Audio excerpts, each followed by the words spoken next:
రుణమాఫీ పేరుతో రైతాంగాన్ని ప్రభుత్వం మోసం చేస్తోందని నిరంజన్ రెడ్డి అన్నారు. 2 లక్షల రూపాయల రుణమాఫీ ఎంతమందికి చేస్తారో చెప్పాలని డిమాండ్ చేశారు. అయితే దీనికి కౌంటర్ ఇచ్చారు కాంగ్రెస్ సీనియర్ నేత కోదన్ రెడ్డి. ₹1,00,000 మించి 5 ఎకరాల భూమి ఉంటే ఎవరు ఇయ్యరు. 5 ఎకరాల భూమి పెట్టుకొని నేను 2 లక్షల రుణమాఫీ పోతే బ్యాంకు వాడు ఇయ్యాడు. క్రాప్ లోన్ ఇచ్చేదే క్రాప్ లోన్, దీర్ఘకాలిక రుణం కాదు. పైప్ లైన్ కోసమో, మోటార్ కోసమో, స్ట్రక్చర్ కోసమో, ఇంకో దానికోసమో కాదు. ఎల్టీ లోన్ కాదు, అది లాంగ్ టర్మ్ లోన్ కాదు. పంట రుణం, పంట రుణాల మాఫీది. అంటే క్రాప్ లోన్సే మొత్తం ఇవి. దీర్ఘకాలిక లోన్స్కి ఇది అప్లై కాదు. మరి 1,00,000 లోపుకు మించి రుణమాఫీ రుణం ఇవ్వని పరిస్థితే బ్యాంకులకు ఉంటే నువ్వు రుణమాఫీ 2 లక్షలు ఎట్లా చేస్తావు అంటున్నా.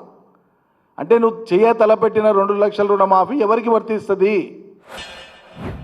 దారి తెన్ను లేదు, ఒక విధానం లేదు, ఒక పాలసీ లేదు.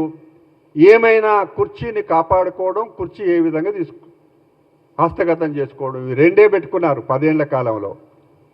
అందువల్ల ఆ 10 ఏళ్ల కాలంలో ఇబ్బంది పడ్డ రైతాంగం అంతా కూడా బాగా విసిగి వేసారి మొన్న కాంగ్రెస్ పార్టీకి రైతాంగం అంతా ఓట్లేసిండ్రు. దేన్ని రాజకీయం చేయాలి, దేన్ని రాజకీయంగా మాట్లాడాలి అనే తేడా లేకుండా ప్రతి అంశాన్ని కూడా రాజకీయం చేసి మాట్లాడుతున్నారు. ఇది మంచిది కాదు సుమా.